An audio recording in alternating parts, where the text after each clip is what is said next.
Agaw atensyon ngayon ang post ng ex-boyfriend ni Sue Ramirez na si Javi Benitez matapos nitong sabihin na nakaka-stress di umano ng puso ang Siargao.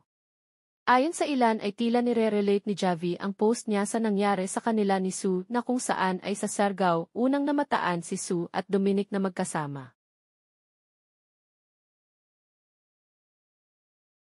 Hindi naman nagustuhan ng ilan ang mga naging post na ito ni Javi. Ayon sa ilan ay nakikisabay umano sa trend si Javi, kahit hindi naman umano siya dapat na makisawsaw. Nagpapapansin naman si Mayor Suya Dalawagid Guro. Kay Dom, sawsaw suka ka naman dyan. Skauna-unahan ka nga nagdeni ng involvement mo agad kay Sunon about sa breakup nyo, tapos feeling naloko din.